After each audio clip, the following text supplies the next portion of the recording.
And so I wanted to mention something of how it got to this point.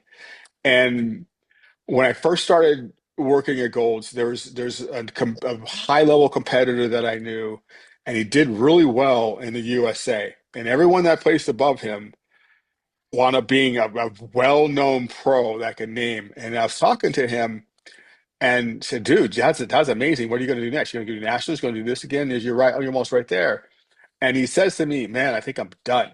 I said, "Done? You're right there." And he's like, Right and he there. says, he told me, he said, "I was spending X amount of dollars on chemicals to get ready for the show."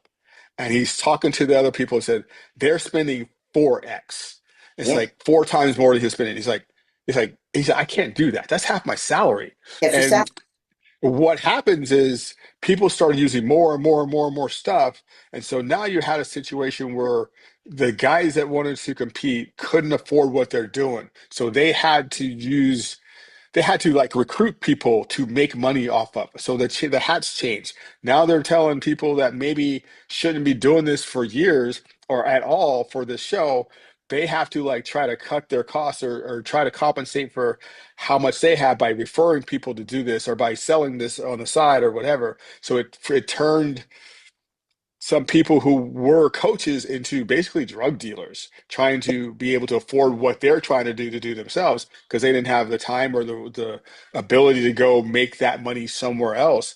And so it trickled into the sport. So now you started seeing people trying to convince others to do certain things and convince them to use greater amounts, convince them to do, if you got someone that's doing a bikini show that all she really needs is more time, Right. but they're now, oh no, you need to do this, or you should do that, or you should do this, or you should do that. And again, if it's two people willfully entering into an agreement that they want to go do something that, hey, you do you, boo. That's not my business. But Exactly. I don't want to have, and I've had too many of my competitors and too many people that I know being recruited into doing something. I had this girl it was her second workout with me, beautiful girl, and just was maybe thinking about competing. And she starts asking me about certain chemicals and her second workout. And I'm like, you shouldn't even know what that is. Why are Right. you even asking me this? But I knew why she was asking because her bodybuilder boyfriend was trying to get her to go in with him so he could afford what he was doing, which was way too much for what was going on anyway. And so that push into the elevation of it, that's caused the sport to get more and more and more extreme. I mean, And the problem is that's gotten normalized so that it's gotten dangerous and it's gotten to the point where not without a only are doubt. people having problems around the show, like right before or right after show, as far as going to the doctor or passing away or whatever, but it's gotten to the point where even during the what should be the off season, there's people that are having medical issues or health issues or we're losing people that we shouldn't be losing. We're losing people And that young. shouldn't have been on stuff in the first place, and that's sad. And so it came from that time period of that acceleration where people were taking more and more and more, and it got normalized. And now that recruitment started, and that, oh, you can't be Mr. Universe unless you do this. You can't be a bikini champion. You can't be doing that. The Right. Right. sport should not be that way. And we've seen it. But We've seen also, it don't you just, think these some of these coaches and even just the people in general getting this like whatever we're forgetting about diet and training. Now yeah, the drugs are replacing the diet and the training. It's like no, you still got to work your ass off. yeah, Like yeah. even then, like like your beginner person who's asking about gear, and it's like you just started out. How about getting to your fullest potential of working? And I think it's that instant gratification, that fast results, but then in the long run, it's gonna catch up to you. How Yeah, it is. And people are profiting off of it. And that's why they don't tell you that there's yeah, no pot of gold at the end of this rainbow. And like I was talking to you the other day, it's like, you can't go to your very first baseball game and watch, Aaron Judge go against Shohei Ohtani and think, man, this baseball stuff's cool. I want to be a pro baseball player. And then go out and play bros baseball for 6 months and then go try out for the Yankees or the Dodgers. You right, got to learn that sport and play for and get good and all kinds yeah, of things. And as a coach, you got to be honest with your people and you may have someone that can really step up in some certain divisions and be national level competitor relatively soon if they yeah, have the genetics for it, if they've yeah, just been a gym rat for like Elaine Goodlad, a good friend of mine, long time. she had been training for 16 years hard before she did her first show, figure show. Right. So she's already right there. But if someone hasn't done those things, They don't there's have to going to hear be it. that time involved to get good. And someone trying to sell you drugs to make it happen faster is what's best often for them, Them. not for you. Right. And that's not as a coach, that's not your there's a difference between a coach, a trainer, and a guru drug dealer or Guru, whatever, and killer. or a promoter of a Yeah. show. So Yeah. what hat are you wearing? If you're wearing a hat of a trainer or a coach, that's a different hat than someone that's like, you know, trying to do the chemical side of business. Again, not from a judgmental standpoint, but understand who you're talking to or who's talking to you and why and what's the reasons why you're being told to do stuff. And so I've had people contact me. I had this one bikini girl contact me after she did her first show, which she wound up winning, and but she lost only had to lose 5 pounds to win the show. But she had allowed someone to her pro coach to convince her to do these chemicals, and now the show's over and she's 35 pounds heavier and her metabolism shot and she can't Yeah, a lot lose of that. weight to save her life and her she's like it ruined her. She never competed again. And that's a selfish thing to do to someone. Again, eh, Absolutely. I don't want to, again, I don't want to sound judgmental. I don't want to sound like I know everything.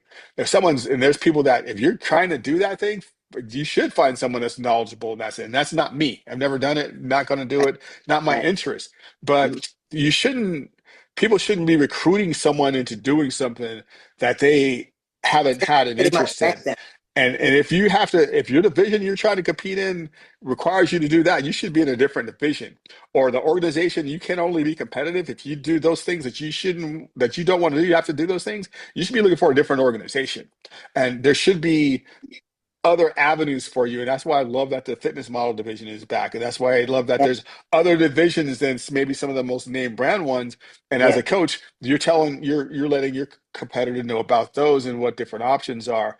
And so they can still compete. They can still have that experience, a great experience, and learn a lot about themselves.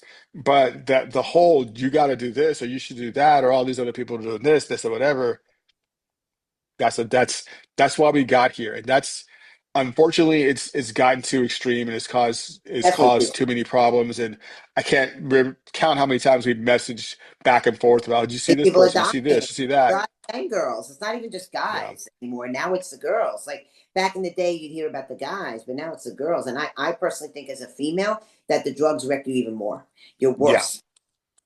totally. Because female body is totally different. And also the young ones have to think about, like, what if you want to have kids down the road? Yeah, Like you're 25 and you're stacking all these enhancements, and then you get married, you meet somebody and they want to have a kid, and then you're having trouble having a kid. Like, you got to think about long term. Everybody's too driven in the short term instant gratification, but then you got to think about the long term when you're not competing anymore, or if you want to last in the sport, right? So yeah, uh, exactly. people don't realize that, like, you're going too fast too soon. You're not going to make it. You're not going to make it long term into into the sport. You know. And that's the responsibility you have to take as a competitor, your own health and well-being Yeah. and what you are or are not willing to do. And Hmm. as a coach, you also have to take a responsibility. And I'd much rather explain to someone why they didn't do as well in a show than be having to explain to their family while they're going to the hospital instead of going up on stage. And having a So or something like that. yeah, that's something that we'll talk more about different topics and different things and some of Yeah, the we'll, stuff I'll we'll do put. a deep dive. Yeah, so this has already gotten, I knew we'd talk and get excited. So Yeah, but this is um tell everyone where they can find you if they want to get in touch so with you I have uh, I have Instagram, Janelle Gallo Fitness. My Facebook is G Physique. I also, my personal page, Janelle Gallo. I do lives on there. I do lives on my Instagram. But that's and then my website is janellegallo.com. cool. And you can find me at bodysport.coach. and I'm at bodysport.com as for my Instagram. And I'll put a link in for the contest prep coaches course so you can just see what it's like and Highly what it's recommend about. the And I'll coaches put that a discount with that.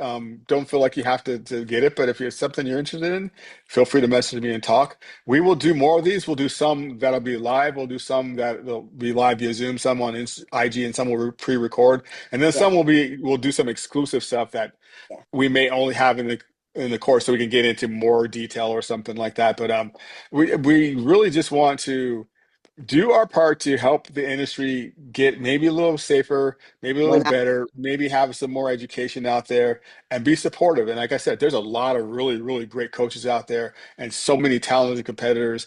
And this sport needs to be uplifted in the right way. And we want to see that and we want it to be as healthy as it can along the way. and I highly recommend Kevin's course because if you're somebody who wants to be a contest prep coach, I've never seen any other course out there that is so detailed. It goes through a lot of stuff. So I highly recommend it. I still use the protocols that yeah, I learned. Definitely. Well, thank you for that. And thanks for talking to me, Janelle, and talking Thank with you, us. Kevin. And thank you guys for watching. And we'll keep you updated as to when we'll be back and Definitely. have some more conversations with you.